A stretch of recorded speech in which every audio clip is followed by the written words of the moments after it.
Sir, wala po sa paligid ng mansyon ng bata. May kabang balita na tauhan kay Lyndon.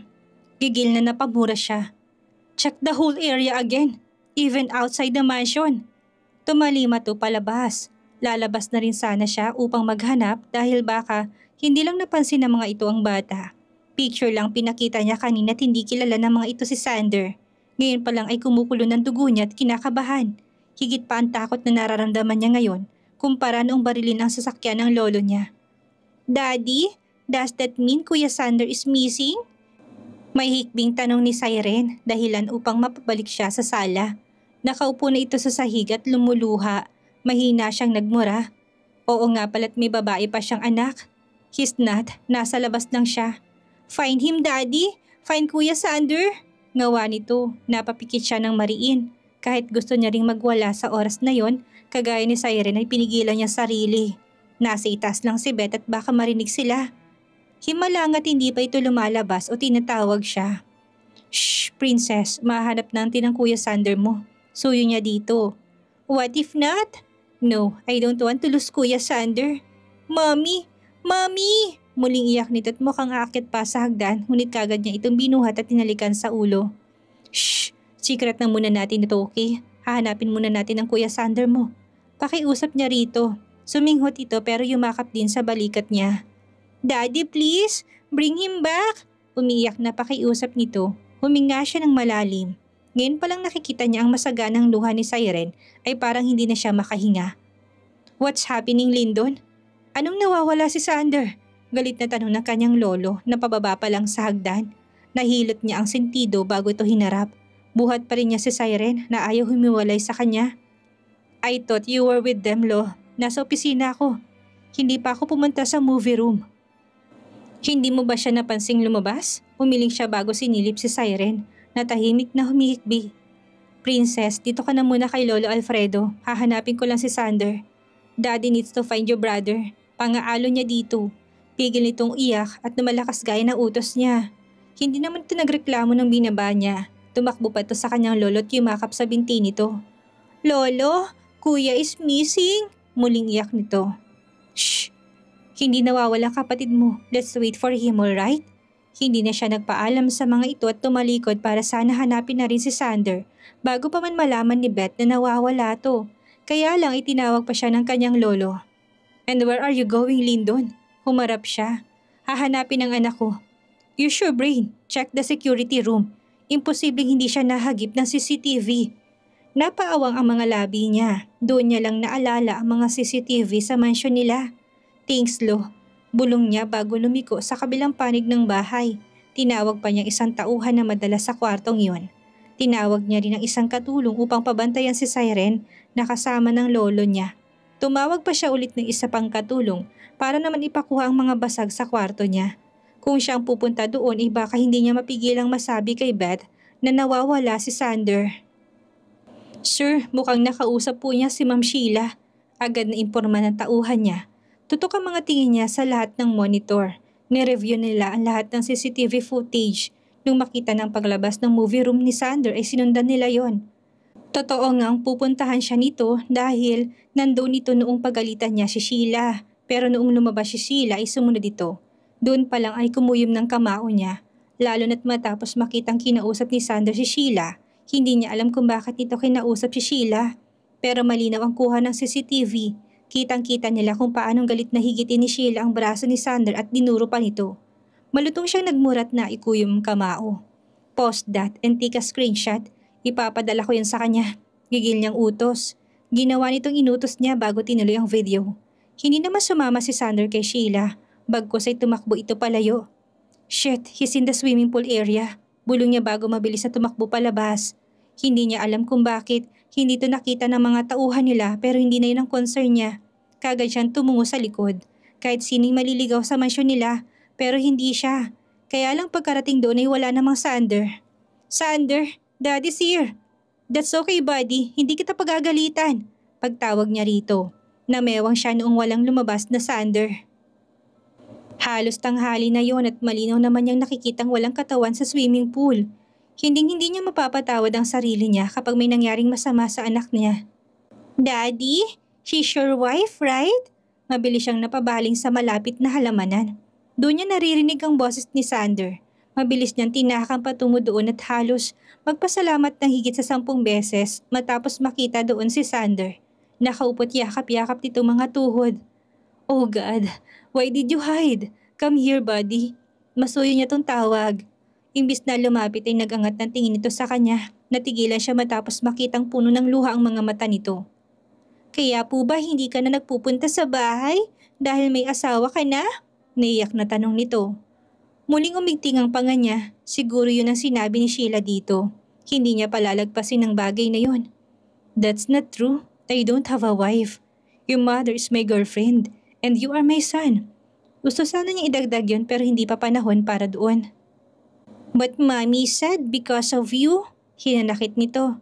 Pakiramdam niya'y sinesermonan siya ng sariling anak niya. Nagigilty siya na may tampo ito sa kanya. Kasalanan naman niya na nilayo ang sarili sa mga to. I'm sorry. I will make it up to your mom. Come here. Siren is crying inside. What? Why the heck he is crying? I'm not dead. Agad itong tumayo at mabilis na tumakbo papasok sa mansyon. Namangha pa siyang alam nito ang patungo sa sala. Patakbo siyang sumunod doon. Dinatnan niya itong nakayakap sa kapatid. Let's go, Siren. Tawagin na natin si Mommy. Yaya nito sa kapatid. Tinapik-tapik pa nitong balikat ng kapatid upang tumigil to sa pag-iyak. Shh! I'm sorry. Don't cry. Pangaalo pa nito. Napatitig siya sa mga to. Gusto niyang maiyak. Wala man lang siyang magawa para patahanin ang mga to. Ang lolo niya ay nanonood lang din sa mga to. Daddy, where is Mommy? We're going home. Ani Siren. Doon siya natauhan. Nakagat niya ang labi at napatingin sa itaas. Binalot siya ng kaba at takot. Daddy, call Mommy. Hiling pa ni Sander. Pero tila nabahag ang buntot niya. Kapag nalaman nito ang nangyari ay lagot siya dito. Daddy, where's Mommy? She needs to know that Miss Sheila hurt Kuya Sander. Ani pa muli ni Siren na nagpatuliro sa kanya. Nalingat si Beth matapos maramdaman ang paghapit sa kanyang bewang. Sunod doon ay ang paglapat ng malambot na labi sa kanyang mga labi. Agad siyang napamulat ng mga mata para lamang makitang mga nakapikit na mata ni Lyndon. Muntikan na siyang mapasinghap sa sobrang lapit nito pero pinigilan niya sarili. Agad pa niyang ipinikit ang mga mata noong maramdamang magmumulat to ng mga mata. Hindi pa ito nakakalayo sa kanya ay may kumatok na sa pinto. Daddy, it's already late. Hindi pa po ba gising si Mommy? Boses yun ni Siren. Ginigising ko na, princess. Wait us on the dining area. Sagot ito kay Siren. Nangunot ang noo niya sa narinig. Doon pa lang niya napagtantong nakatulog nga siya. Ang huling pagkakatanda niya ay nabasag niya ang mangkok. Naghintay siyang balikan ni Lindo na hindi nangyari. Narinig pa niya ang boses ni Sheila. Tuluyang siya napamulat matapos maalalang nandun nga kanina si Sheila. Akmang babangon siya ngunit pinigilan ni Lindo ng kanyang tiyan. Careful, bulong pa nito bago siya pinakawalan at tumayo na. Maingat naman siyang umupo. Nasilipan niya ang dilim ng paligid sa labas kahit natataranta siya sa pagbaba ng kama. Nawala na rin sa isip niya si Sheila. Wala namang dapat siyang pakialam kahit pa nandoon ito. Anong oras na? Uuwi na kami. Taranta niyang inayos ang buhok at lalabas na sana, ngunit hinuli ni Lyndon ang bewang niya. It's late. Sleep here for tonight. Magpalit ka na ng damit. Nagpabili ako ng mga bago. Imporma nito. Nangunot ang noon niya. Anong late? Ayoko dito. Uuwi kami. It's 10 in the evening, Beth. Madaing bigkas nito. Hindi ko ipapahamak sa daan ang mga anak ko. Dito kayo matutulog. Pinal nitong sabi. Napatanga siya. Nakatulog siya hanggang alas 10? Ganon kahaba ang tulog niya? Siguro ay dahil kulang siya sa tulog ng ilang araw. Pero hindi na yun ang concern niya. Hindi siya matutulog dito. Tinaasan niya ng kilay si Lyndon at namewang kahit pahawak pa rin ito ang bewang niya. Akala ko ba kailangan mo pa ng proof para sabihing anak mo sila? Tapos ngayon naman inaako mo na sila? Niloloko mo ba ako, Lyndon? Ayoko ng biro. Madiing sagot niya rin dito. Desidido na siya sa kanya na lang ang mga anak niya. Nabuhay naman ang mga ito na siya lang ang kasama. Hindi na siguro kawalan si Lyndon. Still, I won't allow you to travel and go back home at this hour. Stay here. Kung ayaw mo, mag-isa kang umuwi. Huwag mong isamang mga bata. May otoridad na bigas dito bago siya binitahon at basta nalang iniwan sa kwarto. Nasa po niya ang nuot na pamura, ngayon ay parang siya pa ang walang karapatan sa mga anak niya. Tapos kailangan pa niya itong sundin. Leche, Beth, leche. Bulong-bulong niya pero kinuha rin ang mga nakita niyang damit sa working table nito. Labag man sa loob niya ay naligo siya at nagbihis. Agad din siyang sumunod sa kusina at mukhang siya na lang ang hinihintay. Nahiya pa siya matapos magsalubong ang kilay ni Don Alfredo noong makita siya. Parang ayaw niyang kumain na ito ang nasa kabisera. "Mommy's here!" Tinuro ni Syra ng katabing upuan kaya't doon siya nagtungo. Pagtingin naman sa harap niya ay paninitig ni Lyndon ang inabutan niya. Katabi nito si Sander. "Let's eat." Formal na anyaya na matanda, doon pa lang sila nagsimulang kumain. Nilagyan niya ng pagkain ng plato ni Siren. Nung balak niyang lagyan ng pagkain ng plato ni Sander ay meron na to. Napaatras pa siya noong biglang kuhanin ni Lyndon ng plato niya at bigyan niya ng laman. Malakas na tumikim ang Don dahilan upang walang mag-ingay sa hapag. Naninibago pa siya na tahimik kambal samantalang hindi naman mapigilan ang kadaldalan ng dalawa.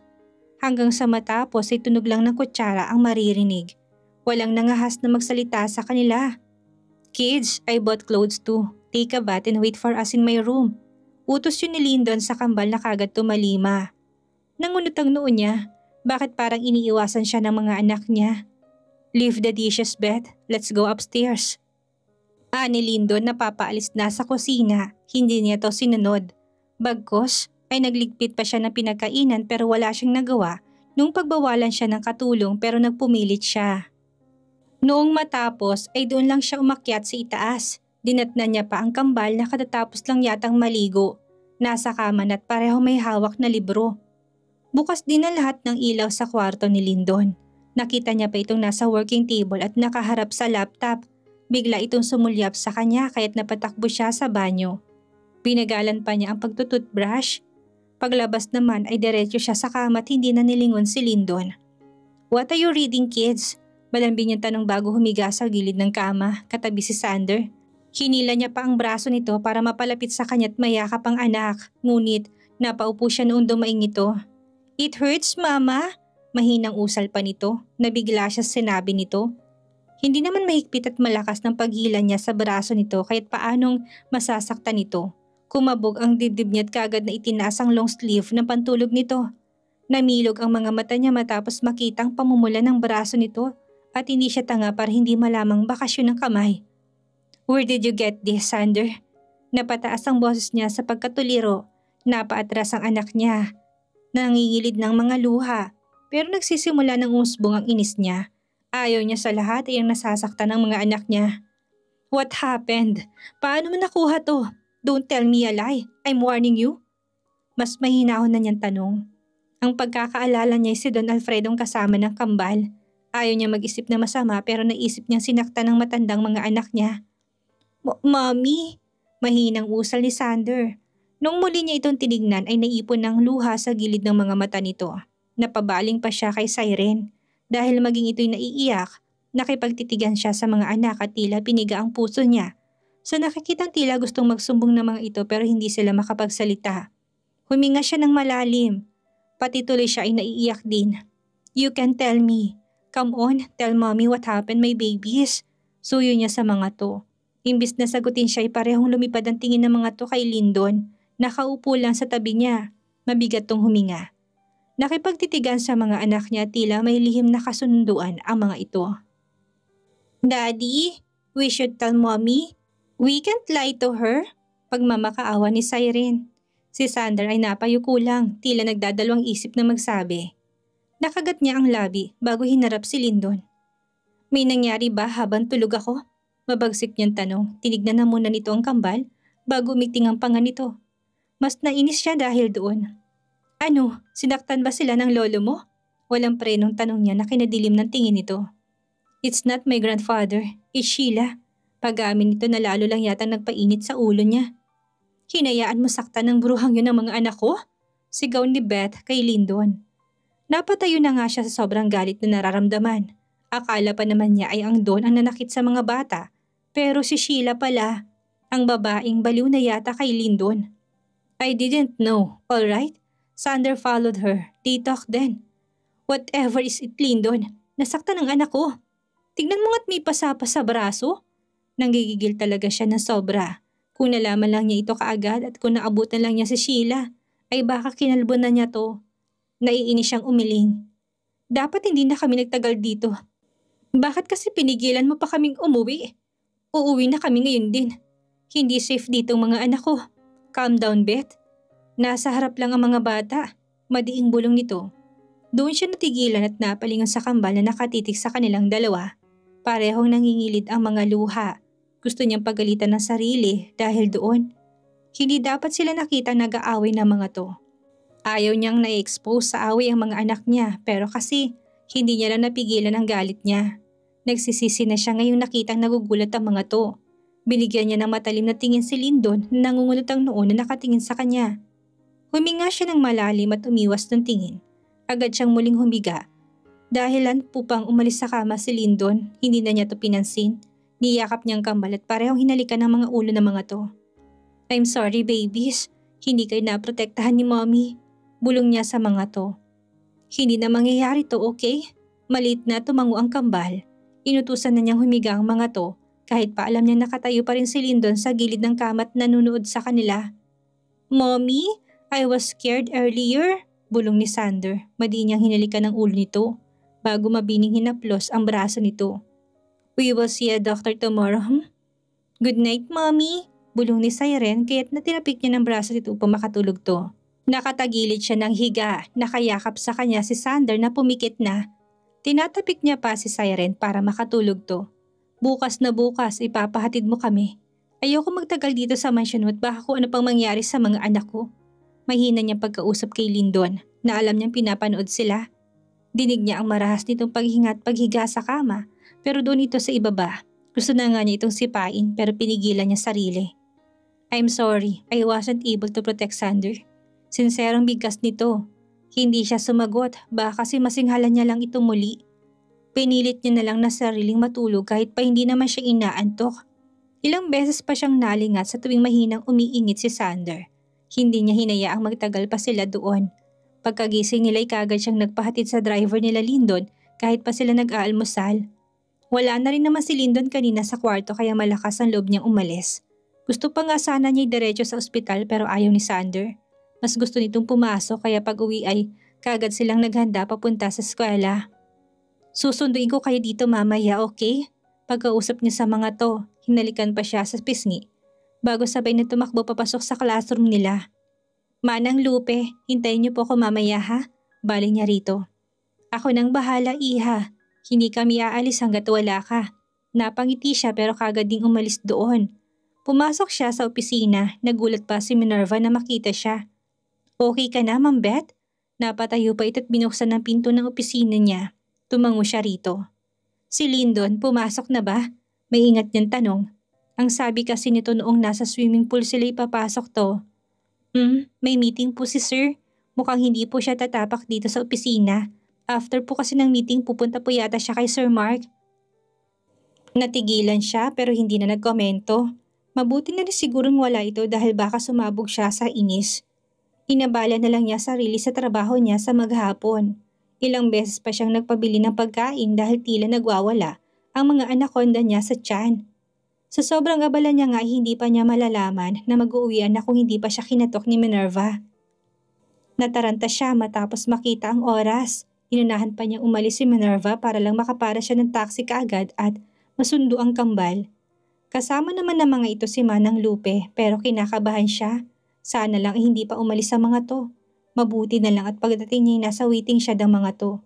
Lalapitan na nga sana niya ngunit tumunog ang kanyang cellphone. Sinagot niya yon sa pag-aakalang si Lyndon pero boses ni Mark ang bumungad sa kanya.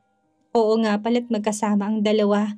Nailang siya matapos maalalang isa ito sa pinaghihinalaan na ama ng kambal pero ayaw niya maging bastos lalo pat wala naman tong ginawang masama sa kanya. Mark, bakit? Aniya pero ang atensyon ni nasa kambal na tumakbo palapit sa kanya. I need to make something clear to you, Beth. Anito mula sa kabilang linya. What is it? Balik na tanong niya bago ngumiti sa mga anak. Mommy! Dinig pa niya sigaw ni Siren na mas binilisan ng takbo sa kanya. Kumaway naman si Sander sa kanya kaya't kumaway siya pabalik. I'm not the father. Nawalang atensyon niya sa kausap sa cellphone matapos makitang mabilis sa sasakyan na dadaan sa gilid ni Siren. Nanlaki ang mga mata niya, maging si Manang Lupe ay nataranta.